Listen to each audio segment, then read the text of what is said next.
Hi, are you A bathroom singer? നിങ്ങളൊരു bathroom സിംഗറാണോ?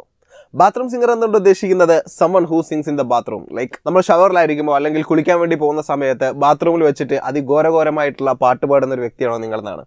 ചിലപ്പോൾ നമ്മൾ കേട്ടിട്ടുണ്ടാവും ബാത്റൂം സിംഗേഴ്സിൻ്റെ പാട്ടുകൾ. ലൈക്ക് നമ്മൾ വീട്ടിലുള്ളതാവാം, നമ്മുടെ സുഹൃത്തുക്കളാവാം, ഹോസ്റ്റലിലൊക്കെ ആണെങ്കിൽ നമുക്കത് വളരെ ഈസി ആയിട്ട് കേൾക്കാൻ പറ്റും. അപ്പം ബാത്റൂമിൽ വളരെ നന്നായിട്ട് പാട്ട് പാടുന്ന ഒരു സുഹൃത്ത് നിങ്ങൾക്ക് ചിലപ്പോൾ ഉണ്ടാവും. ചിലപ്പോൾ നിങ്ങൾ തന്നെ അങ്ങനെയുള്ള ഒരാളായിരിക്കും. ലൈക്ക് എനിക്ക് തോന്നുന്നു ഒരു പോപ്പുലേഷൻ്റെ മെജോറിറ്റി ഓഫ് ആളുകളും at least once in a life എങ്കിലും എന്ത് ചെയ്തിട്ടുണ്ട്, ബാത്റൂമിൽ നിന്ന് ഒരു പാട്ടെങ്കിലും പാടിയിട്ടുണ്ടാവുന്നതാണ്.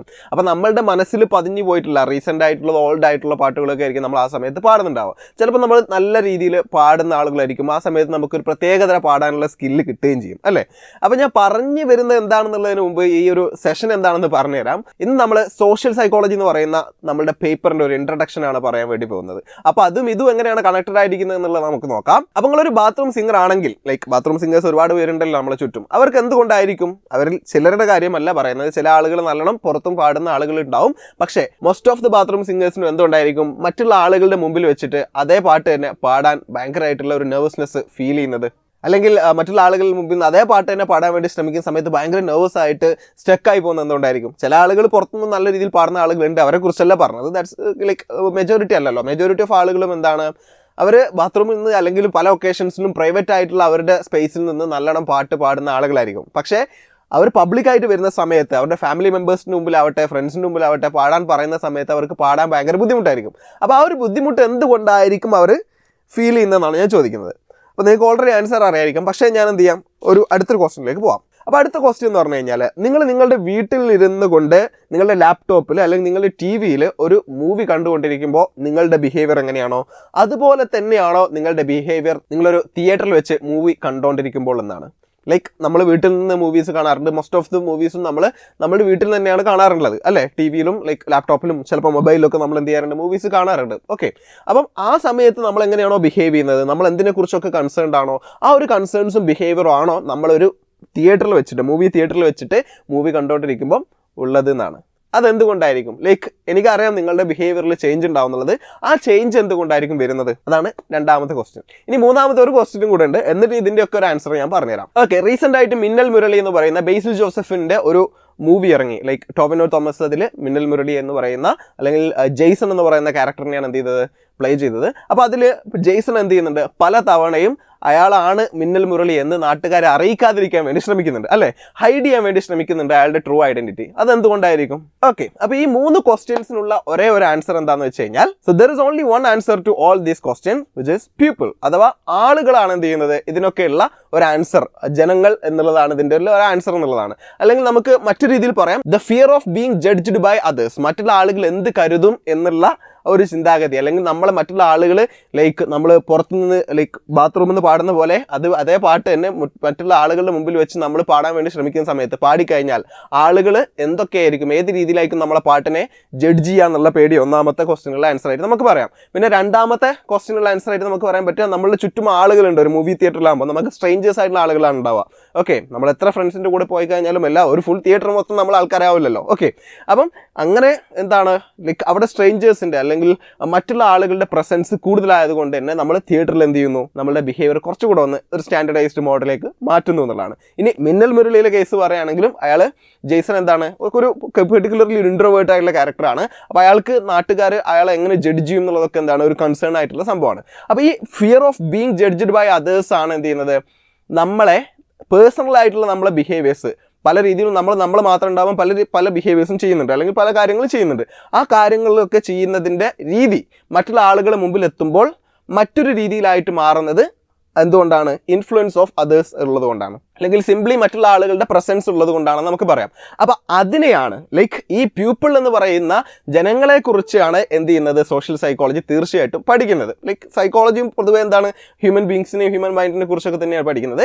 പക്ഷേ സോഷ്യൽ സൈക്കോളജി ഹ്യൂമൻ മൈൻഡ്സിൻ്റെ ബിഹേവിയറിൻ്റെ കാര്യങ്ങൾ തന്നെയാണ് പഠിക്കുന്നതെങ്കിൽ പോലും സോഷ്യൽ കണ്ടക്സ്റ്റുകളിലാണ് എന്ത് ചെയ്യുന്നത് കൂടുതൽ ഫോക്കസ് ചെയ്യുന്നത്. അപ്പോൾ അതിൻ്റെ ഒരു ഡെഫിനിഷനിലേക്ക് പോകുന്നതിന് മുമ്പ് ഞാൻ ഈ മനുഷ്യന്മാരെ കുറിച്ച് പല രീതിയിൽ പല റിലീജിയൻസിലും പറഞ്ഞിട്ടുണ്ട്. അപ്പോൾ അതിനൊരു ജസ്റ്റ് എക്സാമ്പിൾസ് എന്നുള്ള രീതിയിൽ ഞാൻ 3 കൊട്ടേഷൻസ് കാണിച്ചു തരാം. കാരണം 3 മതങ്ങളും മനുഷ്യന്മാരെ കുറിച്ച് നല്ലത് തന്നെ പറഞ്ഞിട്ടുണ്ട്, പല പെർസ്പെക്റ്റീവ്സിലും പറഞ്ഞിട്ടുണ്ട്. കാരണം പല മതങ്ങളും മനുഷ്യരെ കുറിച്ച് പല രീതിയിലാണ് എന്ത് ചെയ്തിട്ടുള്ളത് പറഞ്ഞിട്ടുള്ളത്.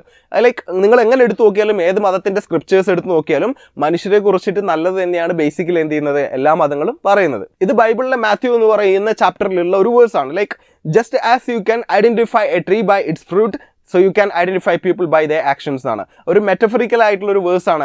അതായത് നമുക്കൊരു ഫ്രൂട്ട് വെച്ചിട്ട് അതിന്റെ ട്രീ ഏതാണെന്ന് കണ്ടുപിടിക്കാൻ പറ്റുന്ന പോലെ. ലൈക്ക് മാംഗോ കണ്ടു കഴിഞ്ഞാൽ അത് മാംഗോ ട്രീ ആണെന്ന് നമുക്ക് പറയാൻ പറ്റുള്ളൂ. മാംഗോ ട്രീ ഉണ്ടായത് നമുക്കറിയാം. ഓക്കെ, അപ്പം അതുപോലെ തന്നെ നമുക്ക് ആളുകളുടെ ആക്ഷൻസ് കണ്ടു കഴിഞ്ഞാൽ അവരെ മനസ്സിലാക്കി എടുക്കാൻ വേണ്ടി പറ്റുമെന്നാണ് പറയുന്നത്. ഓക്കെ, അപ്പോൾ അതൊരു ജസ്റ്റ് ഒരു ഫസ്റ്റിലത്തെ ഒരു എക്സാമ്പിൾ ആണ് വേഴ്സ് എന്നുള്ള രീതിയിൽ ഫ്രം ബൈബിൾ. ഇനി ഇത് രാമ മഹർഷി ജബാലിയോട് പറഞ്ഞ ഒരു ടേം ആണ്. ഓക്കെ, അല്ലെങ്കിൽ ഒരു കാര്യമാണ്, കോട്ടാണ്. അദ്ദേഹം പറഞ്ഞത് വെച്ച് കഴിഞ്ഞാൽ മനുഷ്യന്മാർ വഞ്ചകന്മാരെ പേടിയുള്ളത് പോലെ തന്നെ കള്ളം പറയുന്നവരെയും പേടിയാണെന്നാണ്. ഓക്കെ, പൊതുവെ മനുഷ്യന്മാരുടെ ക്വാളിറ്റീസിനെ കുറിച്ചാണല്ലോ പറയുന്നത്.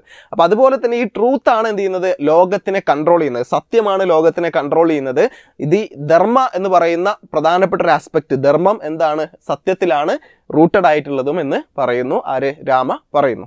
പറയുന്നു? ശ്രീരാമൻ പറയുന്നു. പിന്നെ ഖുറാനിൽ പറയുന്നത് വെച്ച് കഴിഞ്ഞാൽ and speak to people good words എന്നുള്ളതാണ്. ഓക്കെ, അഥവാ ആളുകളോട് നിങ്ങൾ സൗമ്യമായി പെരുമാറുക എന്നുള്ളതാണ്. അപ്പോൾ ഈ 3 മതങ്ങളും മനുഷ്യരെ പല രീതിയിൽ എന്ത് ചെയ്യുന്നുണ്ട്, ലൈക്ക് ബേസിക്കലി ഗുഡ് ആയിട്ട് തന്നെയാണ് കാണുന്നതെങ്കിൽ പോലും പല രീതിയിലും വ്യാഖ്യാനിക്കുന്നുണ്ട്. ഖുറാനിലും മനുഷ്യന്മാരുടെ ബാഡ് സൈഡ്സിനെ കുറിച്ച് പറയുന്നുണ്ട്, ബൈബിളിലും പറയുന്നുണ്ട്, ലൈക്ക് ഗീതയിലും ഉപനിഷത്തുകളിലും ഒക്കെ പറയുന്നുണ്ട്. ഓക്കെ, അപ്പോൾ ഞാൻ പറഞ്ഞു വരുന്നത് ഈ ഹ്യൂമൻ ബീങ്സിന്റെ ഇൻഫ്ലുവൻസ് ഓൺ അതേഴ്സ് നമുക്ക് മേ ബി കാൽക്കുലേറ്റ് ചെയ്യുന്നതിനേക്കാൾ അപ്പുറത്തേക്കായിരിക്കും. ലൈക്ക് മറ്റുള്ള ആളുകൾ നമ്മളുടെ ബിഹേവിയറിൽ, നമ്മളെ തോട്ട്സിൽ, നമ്മളെ ഫീലിങ്സിൽ ഉണ്ടാക്കിയേക്കാവുന്ന സ്വാധീനം നമ്മൾ ചിന്തിക്കുന്നതിനേക്കാൾ അപ്പുറമാണെന്നാണ്. നമ്മൾ അറിഞ്ഞോ അറിയാതെയോ നമ്മൾ സ്വാധീനിക്കപ്പെട്ടുകൊണ്ടിരിക്കുകയാണ് എന്ന് പറഞ്ഞാൽ പോലും തെറ്റില്ല എന്നാണ്. അപ്പോൾ സൈക്കോളജിയും എന്ത് ചെയ്യുന്നുണ്ട്, ഈ റിലീജിയൻസ് പറഞ്ഞ പോലെ തന്നെ മനുഷ്യന്മാരെ കുറിച്ച് ഒരുപാട് സംസാരിക്കുന്നുണ്ട്. പീപ്പിളിനെ കുറിച്ച്, പീപ്പിളിന്റെ ബിഹേവിയറിനെ കുറിച്ച്, ഹ്യൂമൻ മെന്റൽ പ്രോസസ്സുകളെ കുറിച്ചൊക്കെ എന്ത് ചെയ്യുന്നുണ്ട്, ഡിസ്കസ് ചെയ്യുന്നുണ്ട്. As a branch of psychology, social psychology പ്രധാനമായിട്ടും ഫോക്കസ് ചെയ്യുന്നത് how people are influenced by others എന്നുള്ളതാണ് ഒന്നാമത്തത്.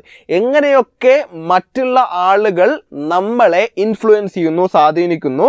And also people's behaviour in social context. ഒന്നാമതായിട്ട് ഫോക്കസ് ചെയ്യുന്നതിലാണ് എന്താണ് സോഷ്യൽ സൈക്കോളജി സ്റ്റഡി ചെയ്യുന്നത്, മറ്റുള്ള ആളുകൾ നമ്മളുടെ ബിഹേവിയറിനെ, നമ്മളുടെ ആറ്റിറ്റ്യൂഡുകളെ, നമ്മളെ പേഴ്സണാലിറ്റി എത്രത്തോളം സ്വാധീനിക്കുന്നു എന്നുള്ളതാണ് ഒന്നാമത്തെ പോയിന്റ് ഓഫ് സ്റ്റഡി. രണ്ടാമത്തത് people's behaviour in social context. 2 അതിൽ കൂടുതലോ ആളുകളുള്ള സിറ്റുവേഷൻസിന് നമുക്ക് സോഷ്യൽ സിറ്റുവേഷൻ എന്ന് വിളിക്കാം. ആ സോഷ്യൽ സിറ്റുവേഷൻസിലുള്ള മനുഷ്യന്മാരുടെ ബിഹേവിയേഴ്സിനെയും എന്ത് ചെയ്യുന്നു, സോഷ്യൽ സൈക്കോളജി പഠിക്കുന്നു. അപ്പോൾ ബേസിക്കലി ഒരു വ്യക്തി അയാളുടെ പേഴ്സണൽ സ്പേസിൽ അയാൾ മാത്രം എന്ത് ചെയ്യുന്നു, എങ്ങനെ ചിന്തിക്കുന്നു എന്നുള്ള സോഷ്യൽ സൈക്കോളജി പഠിക്കുന്ന ഒരു കാര്യമല്ല. എന്താണ് പഠിക്കുന്നത്, സോഷ്യൽ കണ്ടെക്സ്റ്റുകളിലുള്ള ഹ്യൂമൻ ബീങ്സിന്റെ ബിഹേവിയറും ആ സോഷ്യൽ കണ്ടെക്സ്റ്റിലുള്ള ആളുകൾ എങ്ങനെ ഓരോ ഇൻഡിവിജ്വൽസിനെയും ഇൻഫ്ലുവൻസ് ചെയ്യുന്നു എന്നുള്ളതുമാണ്. അപ്പോൾ സോഷ്യൽ സൈക്കോളജിയുടെ പഠന ഏരിയാസ്, സ്റ്റഡി ഏരിയാസ് ഒരുപാടുണ്ട്. ഭയങ്കര വൈഡ് ആയിട്ടുള്ള ഒരു സബ് ഫീൽഡ് ഓഫ് സൈക്കോളജിയാണ് സോഷ്യൽ സൈക്കോളജി. അപ്പോൾ ഇവിടെ ഒരു ഫോട്ടോ, ഒരു റിപ്പോർട്ട് നിങ്ങൾക്ക് കാണാം. It's from India News or something. അപ്പം ഇതിലെന്താണെന്ന് വെച്ച് കഴിഞ്ഞാൽ സെൽഫി ഓവർ ഹ്യൂമാനിറ്റി. ഒരു വ്യക്തി മരിച്ചു കിടക്കുന്ന സമയത്ത് അയാളുടെ ഡെഡ് ബോഡി, ആക്സിഡന്റ് ആയിട്ട് മരിച്ചു കിടക്കുന്ന സമയത്ത് അയാളുടെ ഡെഡ് ബോഡി പിന്നിൽ വെച്ചുകൊണ്ട് ഒരാൾ സെൽഫി എടുക്കുന്ന ഒരു ഫോട്ടോ ആണ് ഒന്നാമത്തത്. വളരെ ക്രൂവൽ ആണെന്ന് നമുക്ക് നമ്മളുടെ ഒരു മോറൽ വാല്യൂസും നമ്മുടെ വാല്യൂ സിസ്റ്റം വെച്ചിട്ട് നമുക്ക് യാതൊരുവിധ സംശയമില്ലാതെ പറയാൻ പറ്റുന്ന ഒരു ആക്ട് ഓഫ് ക്രുവാലിറ്റിയാണ് ഈ ഫോട്ടോയിൽ നിങ്ങൾക്ക് കാണാൻ വേണ്ടി പറ്റുന്നത്, ഈ റിപ്പോർട്ടിൽ കാണാൻ വേണ്ടി പറ്റുന്നത്. അതുപോലെ തന്നെ as most of you are from Kerala, നിങ്ങൾ ഈ ഫോട്ടോ ഓൾറെഡി കണ്ടിട്ടുണ്ടാവും. നമ്മുടെ ആദ്യത്തെ പ്രളയത്തിൽ ജയ്സൽ എന്ന് പറയുന്ന ഒരു ഫിഷർമാൻ എന്ത് ചെയ്യുന്നു, ഒരു ഹ്യൂമൻ സ്റ്റെപ്പായി നിന്നുകൊണ്ട് മറ്റുള്ള ആളുകളെ ബോട്ടിലേക്ക് കയറാൻ വേണ്ടി ഹെൽപ്പ് ചെയ്യുന്ന ഒരു ഫോട്ടോ. ഒരുപാട് അന്താരാഷ്ട്ര ശ്രദ്ധ നേടിയ ഒരു ഫോട്ടോ തന്നെയായിരുന്നത്. അപ്പം ഇവിടെ എന്താണ് കാണിക്കുന്നത്, ഒരു വ്യക്തിയുടെ അല്ലെങ്കിൽ ഒരു കൈൻഡ് ഓഫ് ഹ്യൂമൻ ബീയിങ്ങിന്റെ ഹെൽപ്പിംഗ് മെന്റാലിറ്റിയാണ് കാണിച്ചതെങ്കിൽ നേരത്തെ അതിൽ തീരെ ഹെൽപ്പിംഗ് ഇല്ലാത്ത ഒരു ക്രൂവൽ ആയിട്ടുള്ള സൈഡാണ് കാണിച്ചത്. അപ്പോൾ എന്തുകൊണ്ടായിരിക്കും why some people are too selfish to provide help and why some others are selfless helpers എന്നുള്ളത്? എന്തുകൊണ്ടാണ് ചില ആളുകൾ ഭയങ്കരമായിട്ട് മനസ്സറിഞ്ഞ് ഒന്നും പ്രതീക്ഷിക്കാതെ ഹെൽപ്പ് ചെയ്യുന്ന ആളുകളായി മാറിയതും, അതുപോലെ തന്നെ മറ്റു ചിലർ തീരെ അവസരം കിട്ടിക്കഴിഞ്ഞാൽ പോലും ഭയങ്കര സെൽഫിഷായി നിന്നുകൊണ്ട് ഒരു ഹെൽപ്പും ചെയ്യാത്ത ടൈപ്പ് ഓഫ് ആളുകളുമായി മാറിയത് എന്നുള്ളത്, അല്ലേ? ഒരു ടൈപ്പ് ഓഫ് ഹെൽപ്പും ചെയ്യാത്ത ആളുകളായി മാറിയത്? അപ്പം ഇത് രണ്ട് ക്വസ്റ്റ്യൻസും ആൻസർ ചെയ്യാൻ വേണ്ടി സോഷ്യൽ സൈക്കോളജി ശ്രമിക്കുന്നുണ്ട്. സോഷ്യൽ സൈക്കോളജി ഹ്യൂമൻ ബീങ്സിന്റെ ഹെൽപ്പിംഗ് ബിഹേവിയർ, നമ്മൾ ആരൊക്കെയാണ് ഹെൽപ്പ് ചെയ്യാൻ സാധ്യതയുള്ളത്, ആ ഒരു പ്രോ സോഷ്യൽ ബിഹേവിയർ എന്ന് പറയുന്ന, അൾട്രൂയിസ്റ്റിക് ബിഹേവിയർ എന്ന് പറയുന്ന വലിയ ഒരു റിസർച്ച് പോർഷൻ തന്നെ എന്തുണ്ട് നിങ്ങൾക്ക് സോഷ്യൽ സൈക്കോളജിയിൽ പഠിക്കാൻ വേണ്ടി ഉണ്ടാവും. So social psychology studies why people help others, എന്തുകൊണ്ടാണ് ആളുകൾ മറ്റുള്ള ആളുകളെ ഹെൽപ്പ് ചെയ്യുന്നത് എന്നുള്ളതും ഏതൊക്കെ ടൈപ്പ് ഓഫ് ഹെൽപ്പിംഗ് ഉണ്ട് എന്നുള്ളതും, ഹെൽപ്പ് ചെയ്യുന്ന സമയത്ത് ഒരു എമർജൻസി സിറ്റുവേഷനിൽ നമ്മൾ എന്തൊക്കെ കാര്യങ്ങളാണ് ശ്രദ്ധിക്കേണ്ടത് എന്നുള്ളതും, ഈ ഹെൽപ്പിന്റെ കുറച്ച് പ്രോസസ്സുകളും ഒക്കെ എന്താണ് ഈ സോഷ്യൽ സൈക്കോളജിയിൽ നമ്മൾ പഠിക്കും. പിന്നെ അടുത്തൊരു ഫോക്കസ് ഓഫ് സ്റ്റഡി എന്ന് പറഞ്ഞാൽ ഗ്രൂപ്പുകളാണ്. നമ്മൾ ഇന്ത്യക്കാരായതുകൊണ്ട് തന്നെ, എസ്പെഷ്യലി കേരളക്കാരായതുകൊണ്ട് തന്നെ, ഈ പൊളിറ്റിക്കൽ പാർട്ടീസ് തമ്മിലുള്ള ഫൈറ്റ് ഒക്കെ നമ്മൾ സ്ഥിരമായിട്ട് കാണുന്നതാണ്. BJP ആവട്ടെ, ലൈക്ക് LDF ആവട്ടെ, UDF ആവട്ടെ, ഇവരൊക്കെ തമ്മിൽ പല വിഷയങ്ങളുടെ പേരിൽ നല്ല റോഡ് മുതൽ അടിപൊളി തല്ലൊക്കെ നമ്മൾ കണ്ടിട്ടുണ്ടാവും. അപ്പോൾ ഈ ഗ്രൂപ്പുകൾ, ലൈക്ക് LDF എന്ന് പറയുന്ന ഒരു ഗ്രൂപ്പാണല്ലോ, ഒരു group of category of organisation ആണ്, അല്ലെങ്കിൽ ഒരു പൊളിറ്റിക്കൽ ഗ്രൂപ്പാണ്. അതുപോലെ തന്നെ BJP എന്ന് പറയുന്ന മറ്റൊരു ഗ്രൂപ്പാണ്, UDF എന്ന് പറയുന്ന മറ്റൊരു ഗ്രൂപ്പാണ്, ലീഗ് എന്ന് പറയുന്ന മറ്റൊരു ഗ്രൂപ്പാണ്. അങ്ങനെ പല പാർട്ടികളും പല ഗ്രൂപ്പുകളും നമ്മളുടെ ചുറ്റിലുണ്ട് അല്ലേ. ഈ ഗ്രൂപ്പ് എന്ന് പറയുമ്പം പൊളിറ്റിക്കൽ രീതിയിൽ മാത്രം ചിന്തിക്കേണ്ട, നമ്മളൊക്കെ അംഗമായിരിക്കുന്ന വാട്സപ്പ് ഗ്രൂപ്പ് വരെ എന്താണ് ഒരു ഗ്രൂപ്പാണ്. അല്ലെങ്കിൽ എവിടെയൊക്കെ രണ്ടിൽ കൂടുതൽ ആളുകൾ ഓർഗനൈസ്ഡ് ആയിട്ടുണ്ടോ, ഏതെങ്കിലും ഒരു ഐഡിയോളജിൻ്റെ ബേസിലാവട്ടെ അല്ലാതെ ആവട്ടെ, അങ്ങനെ ഉണ്ടെങ്കിൽ അതിനൊക്കെ നമുക്ക് ഗ്രൂപ്പ് എന്ന് വിളിക്കാൻ വേണ്ടി പറ്റും. അപ്പോൾ ഈ ഗ്രൂപ്പുകളെ കുറിച്ച് എന്ത് ചെയ്യുന്നുണ്ട് സോഷ്യൽ സൈക്കോളജി പഠിക്കുന്നുണ്ട്. സോ ഗ്രൂപ്പ്സിനെ കുറിച്ച് പഠിക്കുക എന്ന് പറഞ്ഞു കഴിഞ്ഞാൽ, ഒരു ഗ്രൂപ്പ്, ആ ഗ്രൂപ്പിന്റെ നിയമങ്ങളൊക്കെ ആ ഗ്രൂപ്പിലുള്ള വ്യക്തികൾക്ക്, ഇൻഡിവിജ്വൽസിന്, മെമ്പേഴ്സിന് എത്രത്തോളം ഇൻഫ്ലുവൻസ്ഡ് ആവുന്നുണ്ട് എന്നുള്ളതാണ് ഒന്നാമത്തെ കാര്യം. അതുപോലെ തന്നെ ഒരു ഗ്രൂപ്പിലെ മെമ്പേഴ്സും അവരുടെ ഐഡിയാസും ആ ഓവറോൾ ഗ്രൂപ്പിനെ എങ്ങനെയൊക്കെ ഇൻഫ്ലുവൻസ് ചെയ്യുന്നു എന്നുള്ളതാണ് പിന്നെ പഠിക്കുന്നത്. പിന്നെ രണ്ട് ഗ്രൂപ്പുകൾ തമ്മിലുള്ള കോൺഫ്ലിക്റ്റുകൾ, രണ്ടോ അതിൽ കൂടുതൽ ഗ്രൂപ്പുകൾ തമ്മിലുള്ള കോൺഫ്ലിക്റ്റുകൾ, ഇതൊക്കെ എന്ത് ചെയ്യുന്നുണ്ട് സോഷ്യൽ സൈക്കോളജി പഠിക്കുന്നുണ്ട്. അപ്പോൾ സോഷ്യൽ സൈക്കോളജി ഫോക്കസ് ചെയ്യുന്ന ഒരുപാട് ഏരിയാസിൽ രണ്ടെണ്ണം മാത്രമേ നമ്മൾ പറഞ്ഞിട്ടുള്ളൂ. പിന്നെ attitude, attribution, conformity, social influence, അങ്ങനെ കുറേ കാര്യങ്ങൾ എന്ത് ചെയ്യുന്നുണ്ട് സോഷ്യൽ സൈക്കോളജിയിൽ നമ്മൾ പഠിക്കുന്നുണ്ട്. അപ്പോൾ ഇൻട്രഡക്ഷൻ എന്നുള്ള രീതിയിൽ നമുക്ക് ഇത്രയൊക്കെ സോഷ്യൽ സൈക്കോളജിയെ കുറിച്ച് അറിയേണ്ടതായിട്ടുള്ളൂ. കാരണം നമ്മൾ വളരെ ഡീറ്റെയിൽഡ് ആയിട്ട് ഓരോ കൺസെപ്റ്റുകളും എടുത്തെടുത്ത് എന്ത് ചെയ്യുന്നുണ്ട് പഠിക്കുന്നുണ്ട് നമ്മളുടെ സിലബസിന്റെ ഭാഗമായിട്ട്. അപ്പോൾ എന്തായാലും ഇൻ എ നട്ട്ഷെൽ നമുക്ക് പറയാം, social psychology is interested in almost all aspects when there are 2 or more people എന്നാണ്. സോഷ്യൽ സൈക്കോളജി എല്ലാ ആസ്പെക്റ്റുകളിലും ഇൻട്രസ്റ്റഡ് ആണ്. ഇപ്പോൾ രണ്ടോ അതിൽ കൂടുതൽ ആളുകളുള്ള എല്ലാ സിറ്റുവേഷൻസിലും എന്താണ് സോഷ്യൽ സൈക്കോളജി ഒരു പരിധിവരെ ഇൻട്രസ്റ്റഡ് ആണെന്ന് നമുക്ക് പറയാൻ വേണ്ടി പറ്റും എന്നാണ്. അപ്പോൾ എനിവേ ഇന്നത്തെ ഇൻട്രൊഡക്ടറി ക്ലാസ് നമ്മളിവിടെ അവസാനിപ്പിക്കുകയാണ്. Thank you.